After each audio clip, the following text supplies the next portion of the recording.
KTM family, I'm back. I'm back. Yeah, it's been a month or so, but we've been up to no good with these motorcycles, and we're gonna talk about it. There's some new videos being uploaded as we speak from the North Carolina mountains. Took a little trip there this past week with my son, who's 16. We did some fantastic off-roading, as well as Blue Ridge Parkway, twisty roads, mountain roads, back roads, you name it. So let's discuss.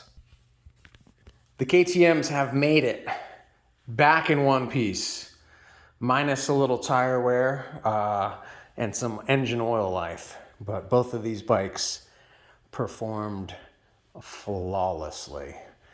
I want to do a mileage check and see what we've got here.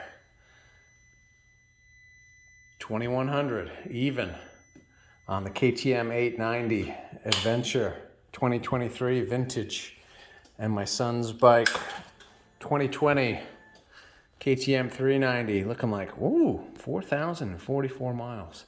So he's put 3,000 miles on this bike. Kid's out of control.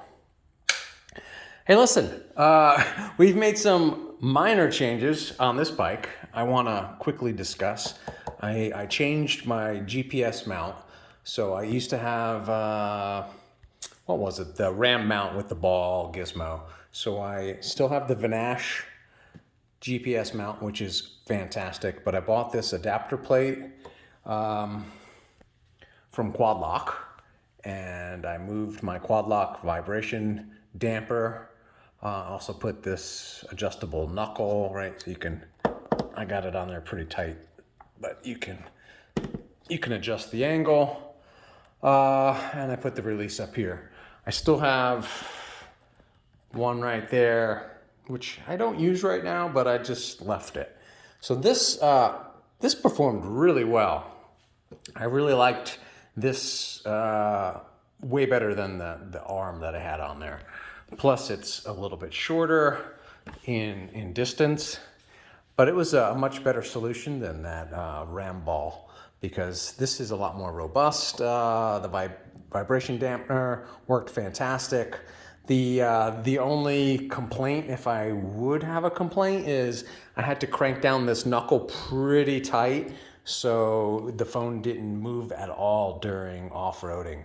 But in all honesty, I took the phone off of here, stuck it in my tank bag when we were really going through the bumpy stuff. This way it wouldn't be a distraction and I wouldn't have to worry about it if it launched for some odd reason. So yeah. No complaints. Suspension on this thing. I put this bike through its paces last week. We probably did maybe 35 miles of off-road. And I would say it was certain sections of it were quite rutted. Rocks, you name it, washouts. Old NC Highway 105. So if you know it, then you know it. If not, you can watch the video. I had the GoPro mounted here on this Vanash rear rack. So it was just looking at my son as we were riding. So you'll see a lot of KTM 390 on the videos. Gotta say that the stock tires, no issue. It was dry, so off-road was mainly dry. We didn't have to deal with any crazy slick mud. These things, 2,000 miles. Let's see if we can find a wear bar. Yeah, we're still doing decent. They're definitely, a little on the flat side in the center, but no issues. AJ's been burning these things up. The kid's out of control, but they're still holding up pretty well. I don't have any complaints, honestly. I think they did fantastic off-road. I was actually pretty damn impressed at the amount of traction that these tires stock offered. really, I don't think I can even say anything negative about them. I know they're not fantastic in wet, sloppy stuff, and you would need some better knobbies, but yeah, for what we did, no complaints. I also got to say, we did some significant on-road twisties.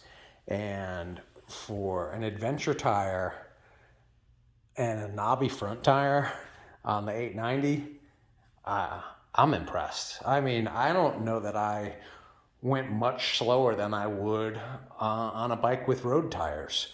And my son too, the kid was doing pretty darn good.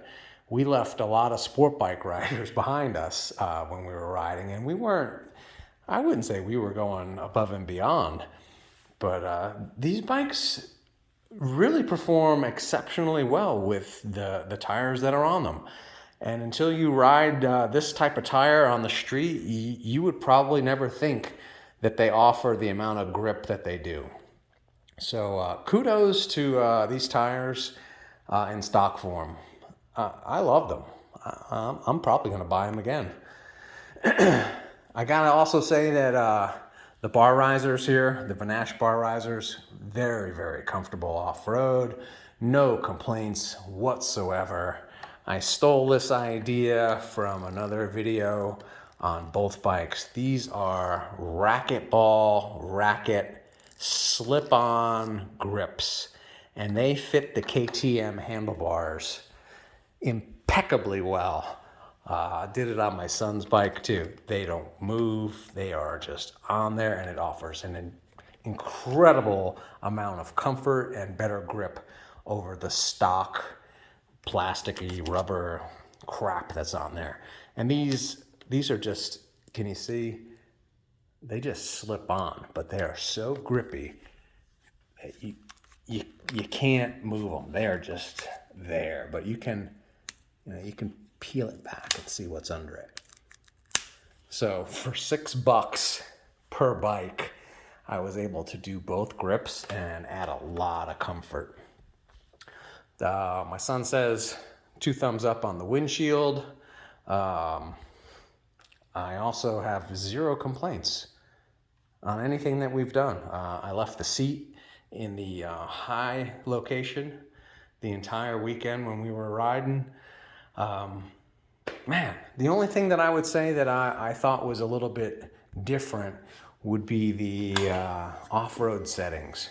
So I tried the bike in numerous different modes, and what I found worked the best for me was putting this to off-road and not messing with my traction control.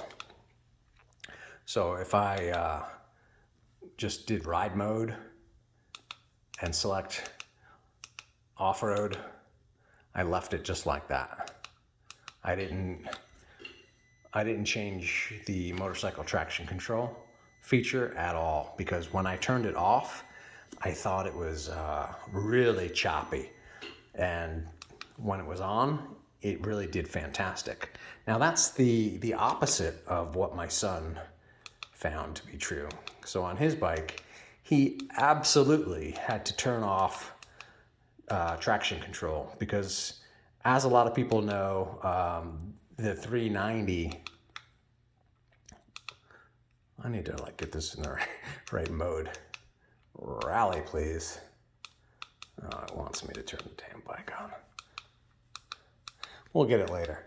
The 390, if you don't turn traction control off, it has the tendency to bog the engine down, right? So my son quickly found out that if he didn't put this in off-road with traction control disabled, that he would be full throttle and the bike would not want to move. And he said, man, I got to stop and turn this off. So he did that, and once he did that, things were way better for him. The gear, we wore the ventilated, highly ventilated clothing over the weekend. 0 trouble. We also wore the old Alpine Star boots, which I would say are the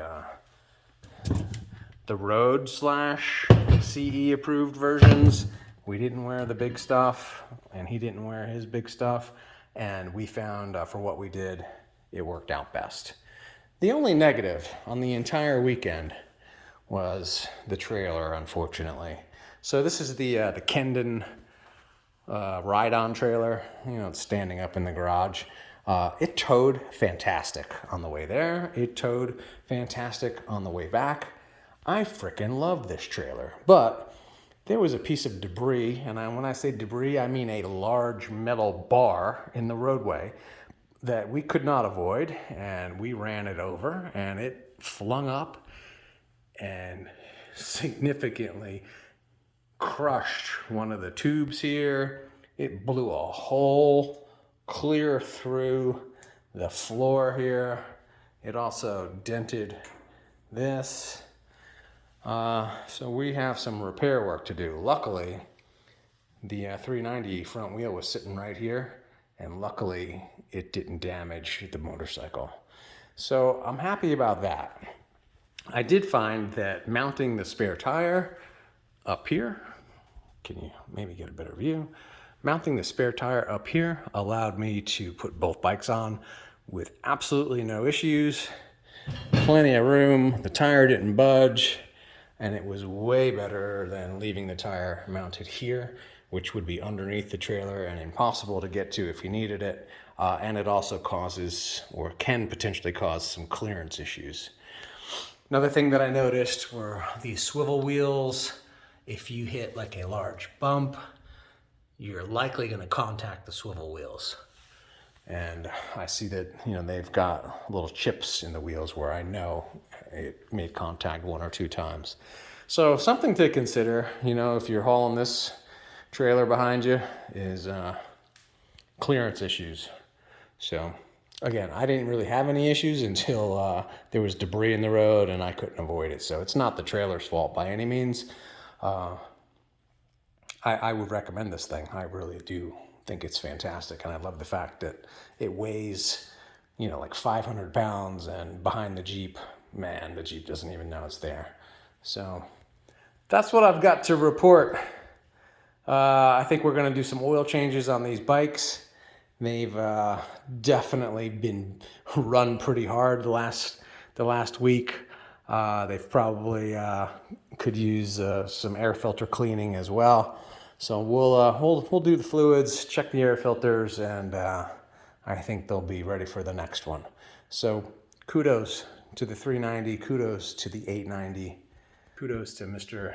AJ and myself for a successful weekend of riding. It was a fantastic father-son trip. Can't wait to do it again. Peace.